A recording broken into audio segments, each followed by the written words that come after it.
Okay guys, so what's going on? So with the departing of Tyson Fury, we have a new heavyweight division now. Well, we had a new heavyweight division ever since Tyson Fury beat Klitschko, but let's get into the video. Okay, look, first of all, Tyson Fury, the Gypsy King, dethroned Klitschko, and for me, I think he beats every single person on this list, because he's the only fighter in this list who can adjust to the style put in front of him. I think the other fighters can adjust on different levels, but I think ultimately they would come unstuck and take some losses here and there. I think Tyson Fury is the only fighter who could beat anyone on this list, with the exception of maybe Anthony Joshua, but personally I think he beats him too. So now that we're done bumming out Tyson Fury, let's move on to the lucrative and very mouth-watering heavyweight division. We're going to start up at the top left, okay? So, Anthony Joshua versus Vladimir Klitschko. Now, the prediction I'm going to make for this fight, okay, I've done an official video which I'm going to be uploading soon, but the official prediction I'm going to make for this fight is ultimately I think Anthony Joshua would win. I think Anthony Joshua wins this fight because, one, Vladimir Klitschko cannot hold a shot, okay? I think two, because Vladimir Klitschko has had tremendous success against shorter fighters, but when he's been put in there against Fury, and we've seen in the past, he has struggled against lengthy, rangy fighters. I think ultimately Joshua would end his career because day by day, Vladimir Klitschko is getting older and older, and he's no longer in his peak. And I think he's aging, okay, and he's taken a very bad loss to Fury, where I think Fury won quite comfortably, to be fair, and I think he is mentally affected. And if he faces Joshua, I think Joshua would land the big punch that matters, eventually break him down, and because Joshua's rangy, he'd get some shots in. And for me, I think Joshua wins that fight by a knockout. Okay, the second one we're going to go to is Klitschko versus Haye. Honestly, I think the same thing happens as what happened in the last fight, and I don't think Haye does anything different. I don't think he can get on the inside, and Vladimir Klitschko, as proven in the past against shorter fighters, would dominate with his jab and left hook. Now, with Deontay Wilder and Luis King Kong Ortiz, this is a very good fight, okay? Personally, I favour Deontay Wilder in this one. I think that Luis Ortiz has good skills at cutting off the ring. He's a very good inside fighter.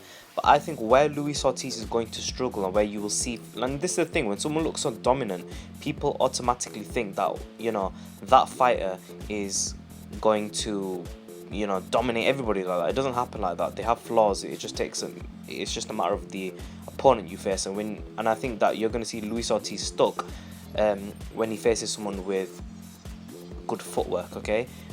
Fast feet, and I think Wilder doesn't have brilliant footwork, but I think he's got fast footwork and he's got a very good jab, and I think he'd keep Luis Ortiz at range, clip him here and there, and I think ultimately he'd be able to go to 12 and get a 12 round unanimous decision. Could be wrong, very close fight, but I'd fancy Wilder in this one, to be honest.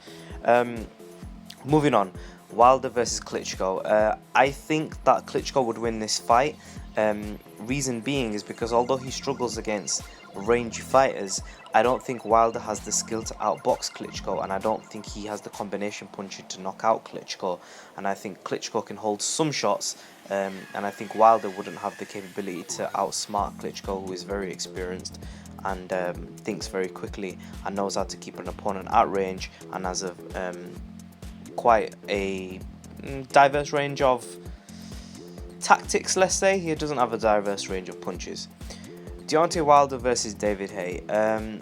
This is one fight that I think may not be, you know, popular. My opinion might not be popular, but I think that David Haye would ultimately knock Deontay Wilder out. I think Wilder would struggle with the speed of David Haye. David Haye would come inside, clip Wilder very fast, and I think he'd do what Luis Ortiz couldn't do, because I think he's quicker than Luis Ortiz, better head movement, and get inside and ultimately knock Deontay Wilder out. I think Deontay Wilder would be outpointing him, keeping him at range, and you'd see eventually though David Haye coming in, throwing some hard bombs, and Deontay Wilder shaking up, and David Haye and getting very wild, throwing wild punches at some point in the fight, and David Haye clipping him. And if David Haye ever got hurt by Deontay Wilder's punching power, I think you'd see Deontay Wilder go wild at some point in the fight, throw them looping punches that he likes to throw with power, and David Haye clipping him in them exchanges, because he's very good in exchanges. A very, very, very good fight here. This is one of the ones I really, really want to see, is Deontay Wilder versus Anthony Joshua. Joshua's got the IBF, Deontay Wilder's got the WBC strap of the heavyweight division. Now, if these two face right, I think Deontay Wilder would ultimately beat Joshua. But I don't know. For me, this is like a 55-45 fight. I think that Wilder has footwork, and for me, when you have faster feet than your opponent, you know, and that's not everything, but I think it's 50 to 60% of the battle. And I think Joshua has very slow feet, which hasn't been made apparent yet. I don't think he's faced anybody with good feet, and I ultimately think Joshua would get beat in this fight. But I mean, he might have the capability to, you know, because Wilder would fight long, okay? Wilder would fight long, Wilder would be on the back foot, his chin would be up, Joshua would be tucked down, his chin would be down. But I think ultimately he'd miss, and Wilder would at some point make him pay. And I think that's when you'd see Joshua hurt, wobbled, not knowing what to do, and gassing, and ultimately just not being able to deal with it. But then again, I don't know. But we're gonna go into Joshua, because it seems like I'm giving Joshua a really hard time in this list at the moment. But later on, I'm gonna show you one fight, right, where, yeah, sorry, no, we've already done that. Joshua versus Vladimir Klitschko. Yeah. Anyway, moving on. David Haye versus Luis Ortiz. Now, I think Luis Ortiz would knock David Haye out. Reasons being why is because I think Luis Ortiz is a very good inside fighter, and I think if he faced David Haye, he wouldn't have to worry about being the fighter with you know, a reach disadvantage or height disadvantage.